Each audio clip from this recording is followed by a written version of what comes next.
कल शाम में एक जानकारी मिली थी कि एक जो इस क्षेत्र का एक कुख्यात डकैत है, जिसका जो यहाँ कुख्यात बाबर के नाम से कुख्यात है, उसके बारे में जानकारी मिल रही थी कि वो अपनी एक टीम को कलेक्ट कर रहा है जो दालकोला के निश्चित पूर्व में वहाँ पे वो लोग कलेक्ट हुए हैं और उनका प्लान है कि पूर्णिया क्षेत्र में कोई बड़ी घटना घटने का। इसी में तुरंत अपने गुप्तचर के लगाए गए और इसमें एक टीम बनाई गई जिसमें पूर्णिया जिला बल के लोग भी थे और एसटीएफ के लोगों को भी रखा गया था। पूर्णिया जिला बल से इसमें अमौर के थाना अध्यक्ष पूनी अवधेश कुमार थे, अनगढ़ थाना अध्यक्ष कुमार कुणाल सौरभ, रौटा थाना अध्यक्ष ज्ञान रंजन, एसटीएफ टीम के साथ sub inspector Ghanshyam Murari, sub inspector Chandan Kumar Yadav, Amour थाना से सब इंस्पेक्टर विकास कुमार और अनंत राम थे। साथ ही जेसी 814 संतोष कुमार, जेसी 986 मुकेश कुमार, जेसी 26 आनंद प्रियदर्शी, जेसी 1355 मुजाहिदुल इस्लाम थे। इसके अलावा पूर्णिया जिला के अन्य अधिकारी और फोर्स थे। जानकारी के हिसाब से जब टीम बनाई गई थी तो जानकारी मिली कि ये अमौर के एक गरहरा गांव में डकैती करने जा रहे हैं। इसी के लिए टीम गई और वो लोग वहाँ पे अपनी क्षेत्र संभाले वहाँ पे वो लोग, और वहाँ पे जब ये लोग लगे हुए थे वहाँ पे तभी इन लोगों को पता चला कि एक गाड़ी आ रही है और उस गाड़ी में ही ये लोग हैं। सूचना प्राप्त हो रही थी, स्कॉर्पियो गाड़ी थी उजले रंग की, वेस्ट बंगाल नंबर की। उसी को ये लोग रोकने की कोशिश किए तो वो गाड़ी भगाने की कोशिश किया, इनके द्वारा उसका पीछा किया गया। तो उसी क्रम में हलालपुर चौक से थोड़ा पहले जहाँ पे कंस्ट्रक्शन साइट बना हुआ है वहीं पे ये लोग को रोकने की कोशिश की गई, लेकिन ये लोग वहाँ से फायरिंग शुरू कर दिए और गाड़ी से उतर के भागने की कोशिश की है। पुलिस के द्वारा बार बार बोला भी गया कि पुलिस की टीम है वो सरेंडर कर दें, लेकिन वैसा नहीं किया गया, उनके द्वारा फायरिंग जारी रखा गया। पुलिस भी तुरंत वहाँ पे अपने आत्मरक्षा के लिए टोह ली, जिसमें कुछ लोग गिरे, उनको चोट भी लगी और उनके द्वारा भी फायरिंग की गई। फायरिंग करने के बाद जो अपराधी थे उन्हें भगदड़ मच गई और वो लोग जो धान की खेत है उसमें भागने लगे। करीब 6-7 संख्या में लोग थे जो खेत में भाग रहे थे। उनको पकड़ा गया, चैलेंज करके पकड़ा गया और जब अंधेरा में ही टॉर्च की रोशनी से देखा गया तो एक व्यक्ति को मुंह के बल पे गिरा हुआ पाया गया और उसके पास एक हाथ में पिस्टल था और दूसरे हाथ में कार्बाइन पाया गया। उसमें जो पकड़ाए लोगों थे उनसे पता किया गया तो पता चला कि यही वो व्यक्ति है, मोहम्मद आदिल उर्फ बाबर। उसके बाद इंफॉर्मेशन पहुंची, उसके बाद जो एनएचआरसी के जो नियम है, जो गाइडलाइंस हैं, उसके तहत इसके लिए तुरंत एफएसएल की टीम को इन्फॉर्म किया गया। एफएसएल की टीम भागलपुर से आई, साथ ही शव के इंक्वेस्ट के लिए वहाँ पे जो एसडीओ हैं बायसी वो आई, उनके समक्ष में हुआ। साथ ही डेड बॉडी चालान भी बनाया गया। एफएसएल की टीम के द्वारा वहाँ पे जांच किया गया, जो चीज़ें थी उसकी रिकॉर्डिंग की गई, सभी चीज़ें रिकॉर्ड में की गई हैं। उसके बाद शव का जांच भी किया गया, उसके बाद से रिकवरी वगैरह भी हुआ।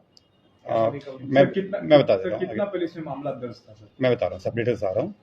जब ये सब कुछ हो गया उसके बाद सुबह में डेड बॉडी को भेजा गया है पोस्टमार्टम के लिए। मैं आपको बता दूं कि जो बाबर है इस पे करीब 1 दर्जन से ज़्यादा केस हैं, ज़्यादातर डकैती के केस हैं। ये 2016 से ही एक्टिव था। ये किशनगंज, पूर्णिया, कटिहार और साथ साथ पश्चिम बंगाल में भी ये काफ़ी कुख्यात रहा है। इस पे कई तरह के केसेस हुए, कई बार क्या कुर्की भी की गई। ये केवल एक बार अभी तक किशनगंज में 2016 में जेल गया था, उसके बाद से ये फरार ही चल रहा था। हथियार भी बरामद सर हुआ? मैं आ रहा हूँ उसमें। इस पे तीनों जिला में पूर्णिया जिला से 50,000 का इनाम था, कटिहार जिला से 50,000 का इनाम था और किशनगंज जिला से 50,000 का इनाम था। इनके पास से काफ़ी संख्या में हथियार प्राप्त हुआ है।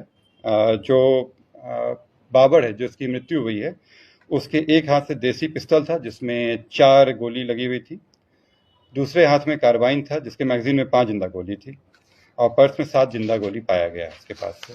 जो अन्य व्यक्ति पकड़ाए हैं, अन्य व्यक्तियों के पास से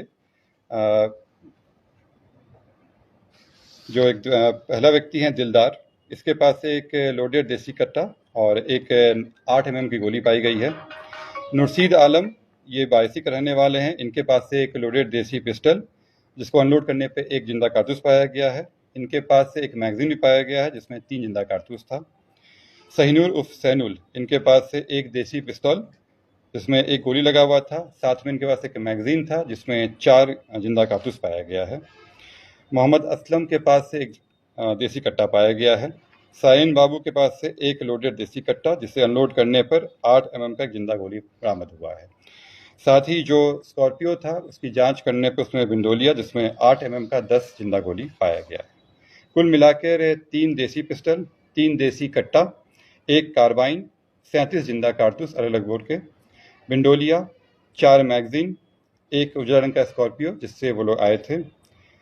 जब उस जगह का जांच वगैरह भी किया गया तो एफएसएल की टीम के समक्ष में 9 mm का एक जिंदा गोली पाया गया, 315 का एक खाली खोखा, 303 का एक खाली खोखा, 9 mm का 3 खाली खोखा पाया गया, 7.62 mm का 4 खाली खोखा, 7.65 mm का एक खाली खोखा पाया गया है। ये लोग की प्लानिंग क्या थी सर? ये लोग जो यहाँ पे अमौर गांव में गरहरा गांव है उसमें ये लोग डकैती करने जा रहे थे। इनपुट बहुत ही सटीक था और बहुत ही बढ़िया इनपुट आया था। टीम के द्वारा भी बहुत बढ़िया से कार्य किया गया जिस कारण से दुर्घटना को रोका भी गया और इन लोगों की गिरफ्तारी भी हुई और एक की मृत्यु भी हुई। अंतर्राज्यीय गिरफ्तारी चल रहा था। निश्चित रूप से जैसे मैंने बताया कि ये 3 जिले और साथ साथ बंगाल में भी कई घटनाएं कर चुका है। बंगाल में भी इन पर कारण क्या जरूरत था कि जब इनको वहाँ पे रोका गया वहाँ पे तो ये फायरिंग करना शुरू कर दिए और फायरिंग करने के बाद जब पुलिस टीम के द्वारा अपना एक शील्ड बनाया गया उसमें तब भी इनकी फायरिंग चलती रही। तब पुलिस को फायरिंग करना पड़ा और तब ये लोग भागना शुरू हुए। पुलिस के द्वारा कितने राउंड फायरिंग की? करीब 11 राउंड और इन लोग के द्वारा करीब 20-25 राउंड गोली फायर किया। बंगाल में भी इन पे इनाम ये हम लोग पता करने की कोशिश कर रहे हैं। अभी बिहार में फिलहाल 3 जिलों में 50-50 हज़ार के इनाम घोषित है। बंगाल से बाकी कितने बजे घटना घटी? ये करीब 11 बजे के आसपास की घटना है।